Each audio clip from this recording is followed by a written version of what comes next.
Hi, everyone. Kevin Martin, Chief Research Officer at I4CP.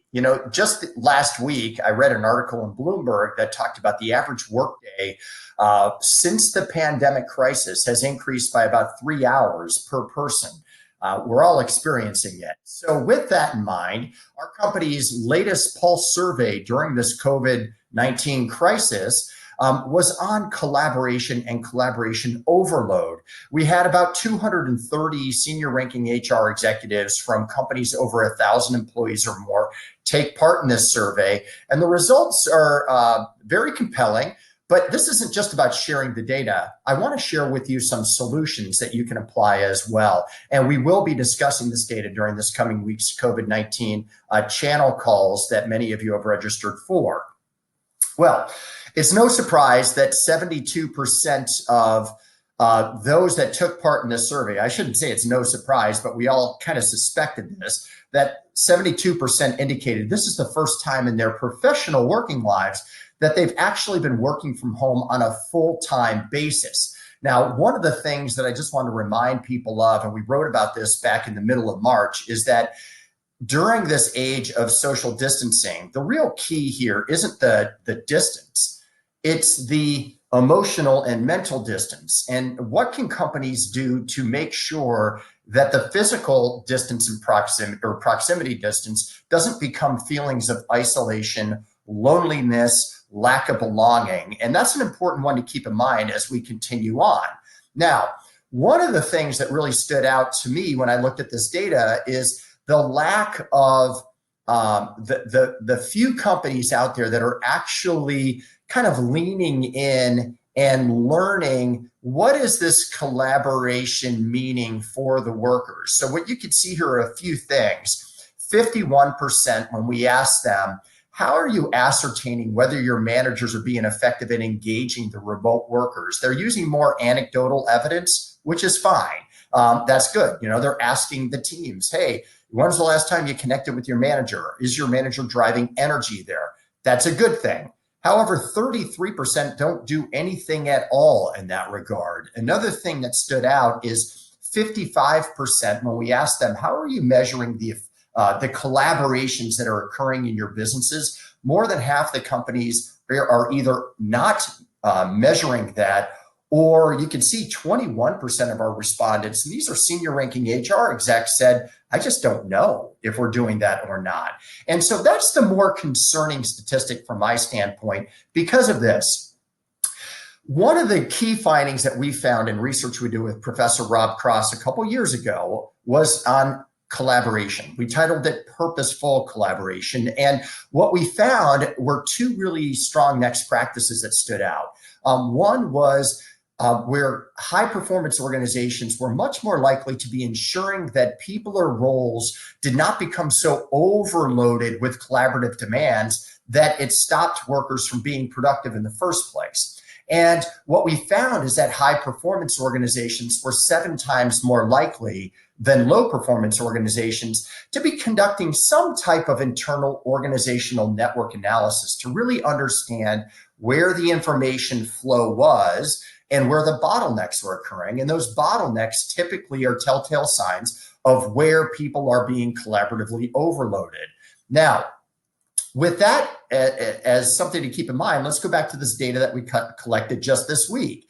As you can see here, when we asked people, which best describes your feeling right now from the collaborations that you're having as a new remote worker or as a remote worker, 39% said that right now I could consider myself status quo. What we mean by that is I'm in the same number of collaborative meetings that I was before. Now, we don't know if that was an overloaded number or an underloaded number in that regard, but they're saying it's the same. 28%, however, indicated that they were at overload, and they are at a point right now of just mental exhaustion and needing help. And the sad part is that most companies are unaware of that unless their managers are asking, because they're not measuring the collaborations or unaware of the information flow or where the bottlenecks occur.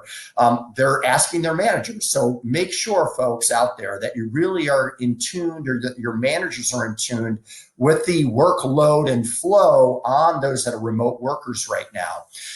Also, it's important to keep those in mind for these reasons. Well, first off, we asked, if you are feeling overloaded, what are the communication channels that are overloading you right now? Well, I'm guilty of this because I'm Zooming you I'm using Loom, which I guess is one of these collaboration channels, I guess. But we're using, most of it is Zoom meetings, and I'm probably in 5 or 6 Zoom meetings a day, in addition to 3 or 4 team meetings, or maybe 4 or 5 Teams meetings. We're all overloaded by these things, and WebEx. Email as well, and I'm going to be showing you some solutions to that overload in a little bit. We also asked, how many meetings are you in a day right now? Meetings of 2 or more people, so not individual phone calls. And as you can see here, that 55% indicated they're between 1 and 4 meetings a day since the crisis. 5 to 8 meetings a day, that's 35% of people. 10% of people are in 9 or more meetings a day. Now, when we analyze this data, what became very interesting to us is that what we found is that those that are in 7 or more meetings a day of 2 or more people, they are 50% more likely to indicate that they are at overload. So this is where being tuned into the number of meetings a day is really critical as well. So we have brand new research on workforce well-being.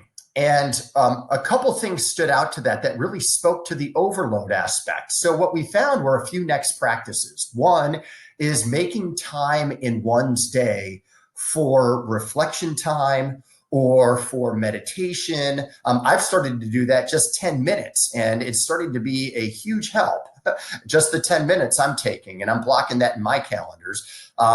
Making it safe for employees to speak up when they're feeling a sense of overload. Do your employees feel like they can connect to a manager, or there's someone or a means within the organization to raise a red flag and say, hey, I'm in so many meetings, I can't get done what I need to get done right now.